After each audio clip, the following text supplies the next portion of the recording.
ti dico, innanzitutto come vanno le cose, è molto tempo che non si parla del Venezuela e per cui io ho deciso un momentino di contattarti per capire un momentino quello che sta succedendo, perché per capire, far capire un po' anche alla nostra gente quello che succede in Venezuela.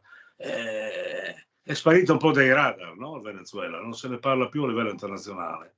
Ma cosa Sì. succede? La situazione economica mi pare che non è brillante. No, il Venezuela già non è notizia perché praticamente è passato a un altro livello, il livello della normalizzazione della tirannia. Quello vuol dire che Venezuela già è un paese come la Bielorussia, come Cuba, come Siria, come l'Iran e tanti questi paesi che già sono parte delle possessioni di Russia o Cina e già è passato molto tempo con gli stessi al potere. Allora quest'anno ci saranno un'altra elezione di quelle fasulle, come per esempio come si fanno le elezioni in Russia. Cioè, la gente vota pro o contro Putin, per sempre vince Putin. Sì, quindi allora, non c'è una vera opposizione. No, l'opposizione è, come si chiama? Già è un zero, e quella che sorge adesso è una signora nel fosso della nuova Unione Sovietica, come la chiamo io, no? Sì, sì. La Unione Sovietica del secolo XXI. Allora, nel caso del Venezuela già non c'è nessuna uscita, non c'è gente, non c'è forza militare, non c'è nessuna elezione che possa tirare fuori via tutto il gruppo di delinquenti che sono al potere da 20 anni. Quindi una opposizione non c'è. L'Europa mi pare che ormai non ha nessuna voce in capitolo, e anche gli Stati Uniti mi pare che non fanno niente ancora, sono fermi. Giustamente la normalizzazione cosa vuol dire? Che lasciamo stare e cominciamo a negoziare, a fare affari con il dittatore nel potere, come fanno negli altri paesi. Gli Stati Uniti e l'Unione Europea ha bisogno del petrolio, ha bisogno di certe cose. Allora, come non si può tirare fuori via il dittatore, allora mettiamoci d'accordo. Ecco, di nuovo io non ti vedo, sarebbe bene magari però vedere se riesci a farti vedere. In ogni caso, la questione economica come è messa? Qual è l'inflazione? Pare che l'economia giustamente funziona come in quei paesi. Il 2% della popolazione che rimane nel paese vive come a Dubai. E si possono comprare Ferrari per la prima volta nella storia del Venezuela. Ci sono agenzie di Ferrari a Caracas.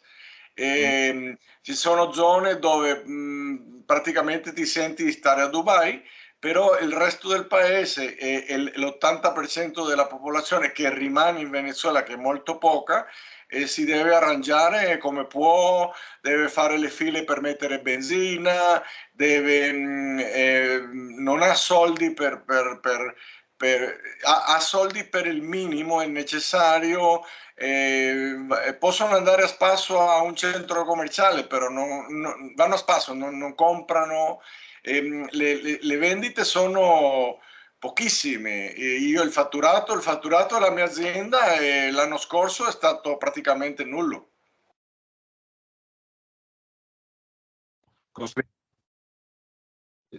C'è molta delinquenza, dicevo. No, adesso tante cose sono cambiate e la criminalità la criminalità è già al potere. Allora questa criminalità va incontro a quella criminalità che rimane nel paese e e li fanno fuori attraverso i gruppi di sterminio che sono dentro la stessa polizia. Ecco, quindi la situazione è veramente drammatica. I nostri friulani lì, riesci a sentire qualcuno dei... No, i friulani mi sono informato e praticamente il Focolare Friulano di Caracas è chiuso e rimaniamo pochi. Qualcuno nelle regioni, nell'interno del Venezuela, però praticamente non rimane nessuno. Quelli che stavano erano morti o sono ritornati in Italia.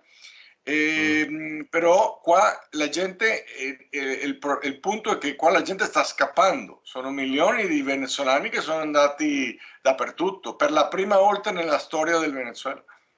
E senti, il Cile come va? Che è un paese molto confinante, tu conosci molto bene, insomma, no? Sì, il caso del Cile è un caso drammatico perché tutto il progresso, tutto il benessere, tutto l'ordine, tutta la sicurezza, la pulizia, un paese, quando io sono vissuto là per studiare, il paese era una meraviglia. Adesso, poco a poco, con governi irresponsabili che le hanno dato il via libera al presidente comunista che c'è adesso, tutti quei progressi fatti grazie al generale Pinochet sono venuti in giù. Allora il paese poco a poco, è come il caso del Venezuela. Il Venezuela dopo Pérez Jiménez era un paese, praticamente era il Hollywood del Latino America. Sì, c'era progresso, però adesso poco a poco la criminalità che è scappata via dal Venezuela adesso è in Cile. Perché ecco, in Venezuela non solamente sono scappate le persone, sono scappate anche le bande criminali che adesso operano in Cile, in Argentina, in Perù e fanno disastri, no? ecco, tu hai citato l'Argentina, no? Il nuovo corso dell'Argentina mi pare che è un corso molto liberale, no? Liberista, anzi. Sì, a me il caso di Milei mi ha impressionato molto perché prima di tutto ha potuto vincere, che io nei sistemi elettorali di Latino America credo poco, però lui ha potuto vincere e Milei è uno dei nostri, è uno che parla dei principi e concetti del liberalismo classico, specialmente nel concetto di governo limitato alle sue funzioni proprie, ordine, sicurezza, giustizia e opere pubbliche. E il governo limitato è un governo limitato in poteri, in funzioni e spese, no? Allora, quello ti permette di abbassare molto le tasse, finanziare le 4 cose che deve fare un governo e essere più efficiente e darle più potere al cittadino, più potere agli imprenditori, più libertà al cittadino, più libertà al commercio, all'industria, alla parte economica e vedremo i risultati. Per esempio, noi ci bastano meno di 10 ministeri. Nel governo limitato solo con 10 ministeri tu stai a posto. Non esistono banche centrali, Ministero dell'istruzione, Ministero della cultura, Ministero dello sport. Sono tutte cose che inventano i socialisti per fare posti, per mettere i suoi a guadagnare soldi senza fare Senti, niente. senti, come vedi, come è visto dal vostro paese l'Europa, come è vista in questo momento? Che c'è la No, guerra in Ucraina, per cui lì c'è un problema grosso, poi anche il Medio Oriente adesso sta scoppiando. E come, no, come, tu, come tu vedete? vieni, tu vieni in Venezuela e il regime è pro-Palestina, è pro-Iran, è contro Israele. La tipica storia della Cuba, della tirannia cubana castrista, tu vieni qua e tutto al contrario di quello che si difende in Europa, perché qui sono nemici di Occidente, nemici degli Stati Uniti. Allora, tutto è il contrario.